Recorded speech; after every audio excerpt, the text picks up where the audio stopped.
if you're going to eat something every day, you better make sure it's, not going to cause you, there's not going to be anti-nutrients in there, I guess is what I'm saying. So I cook those up, and either they go in a smoothie or they go into this lovely drink that I make every morning in the winter. But right now it's a smoothie. Or worst case scenario, if I don't feel like making the smoothie and I actually want to eat, I'll just have those, I'll heat them up with some eggs and some other, maybe some mushrooms. So that's 4 ounces, like right off the bat, first thing in the morning. And then somewhere in the afternoon, I grab a bowl of vegetables, and that's about a half a pound. Looking at hormones and nutrition, because this is important for many, many women. You've mentioned detoxification there a couple of times. You and I were speaking a little bit offline around, estrogen metabolism and how that can proliferate growth. And I know you've had your own journey in terms of optimizing your bioidentical hormones and things like fibroids. Can you share a bit more? Because I think that is a very, very important piece for women, because, we're not little men, right? So yeah, we are not little men for sure. I think I'm trying to think, must have been 10 years ago, I was living in Dubai, and I was like, I don't feel right, something's, and thank God I went to, again, a functional medicine doctor, and they started me on hormones, going based on, whatever my levels were there. I don't think we did a Dutch test, but we did do a blood test, and they go by how you're feeling, not just, oh, you're not officially in menopause. So, and that felt wonderful. And so I've been just kind of carrying on with that. And then just recently in the last month and a half, I learned that I had a fibroid, and I was like, wait a minute, like I'm super healthy. Like what's going on? And again, thank God I'm very tuned into my body, because it just was just this kind of slight cramping and something I could have easily written off, but I just didn't. I knew not to. It was like, this doesn't seem right. Something's not right. And sure enough, doing an ultrasound, we found a fibroid, which is a sign of estrogen dominance. And when you look at, because when I'm doing my hormones, if I'm going to be on hormone replacement therapy, I'm pretty insistent on checking in at least on an annual basis with a Dutch test, and then which is the dried urine test. People can kind of research that, but and also, we're doing my blood, like I think 4 times a year we do the blood. And now that this problem came up, I'm working with a doctor, a functional medicine doctor, that we're looking at what saliva, urine, and blood all together. Because if you look at just the Dutch, it's kind of a mystery, because it looks like I burned through the estrogen, no problem.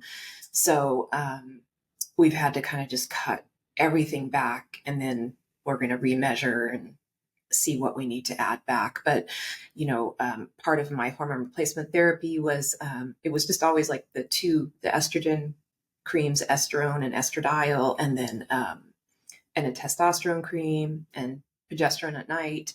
But then because of the Dutch test, we added like some pregnenolone and some DHEA. And so I think it was all becoming too much for my body. But again, even though when you look at the Dutch test, it doesn't look like that. So we're still in the mystery, and we're still working it out.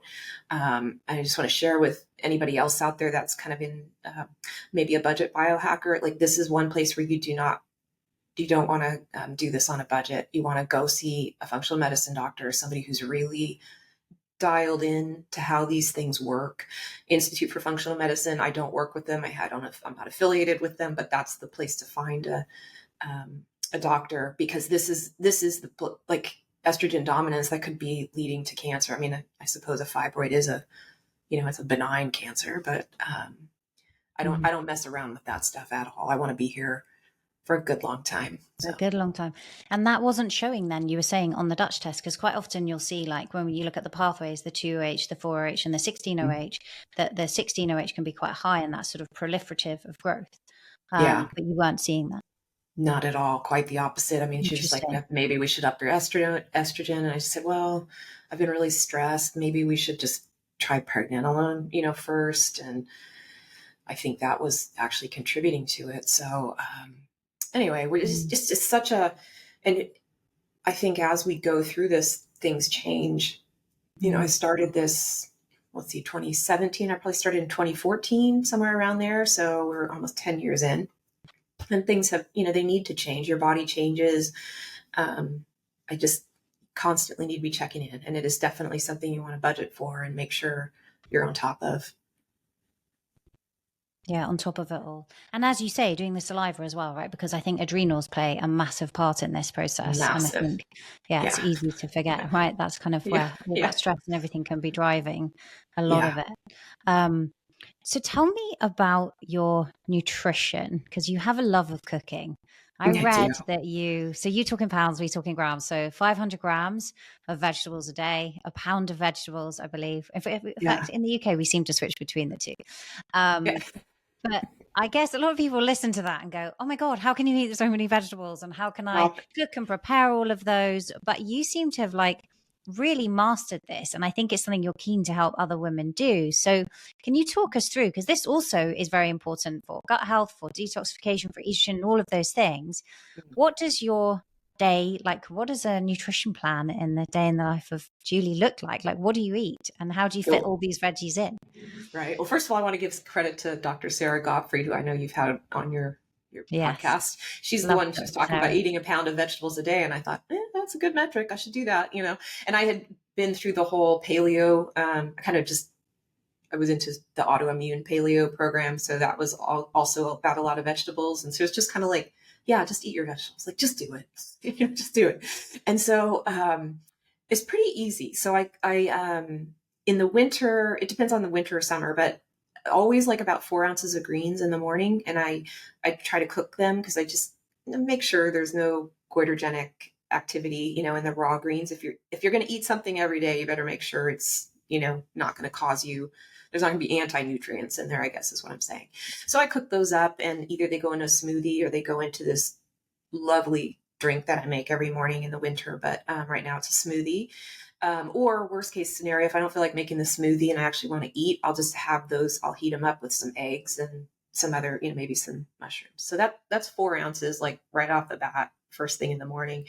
And then somewhere in the afternoon, I grab a bowl of vegetables, and that's that's about a half a pound. So what is that? 250 kilos? Is that right? Am I doing my math right? 250 grams. Yeah. Yeah. 250 grams, excuse me. Right, Not yeah. kilos. Sorry. Quite a lot. A lot. I might be spending a bit of time in the bathroom if you're having that. Correct.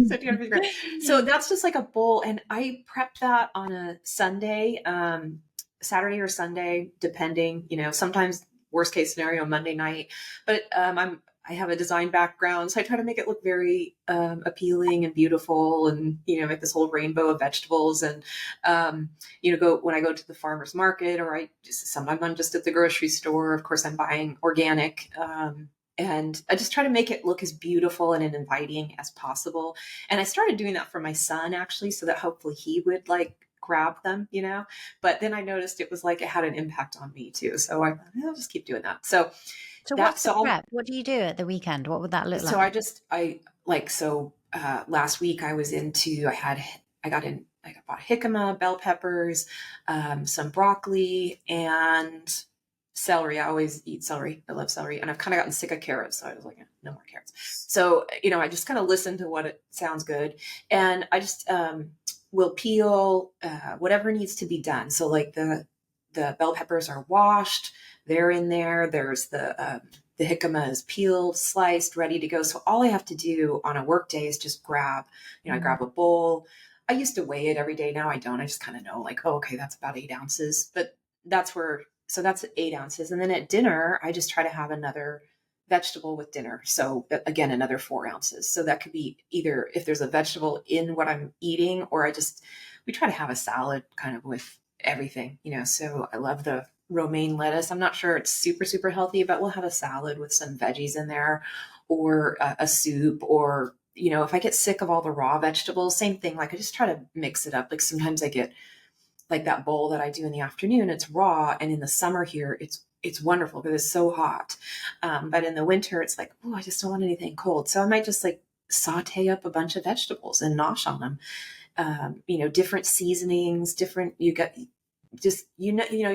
listen to your body, and it's like, oh, I'm sick of that flavor. Okay, well, don't throw the baby out with the bath, continue to do the vegetables, but find another way, find another vegetable. There's so many, you can almost travel the world in vegetables. I mean, I lived in Dubai, and it was going to the grocery store was, my son and I made this thing about like, okay, like, where's this, like we would get the weirdest fruit because they get stuff from all over the world, and we would, okay, what is this? We'd research it. I was just trying to teach him a love of fruits and vegetables, and it works. Like you can just make it something interesting. Take your time when you're going to go to the grocery store or the farmer's market, just block out, because this is going to become, as Casey Means says, I love it. It's like, this is going to become who you are, this in the next week. I love that. Like, I've never thought about it like that. I just more of like, it's so beautiful. Like, I just want to, yeah, it's a connection. It's like, I don't have a garden. I live in a condo, unfortunately, or a townhome. So I don't have any way to garden, and which I love to do. And like, so for me, vegetables and cooking is like, that's my connection to the earth for now until I have that,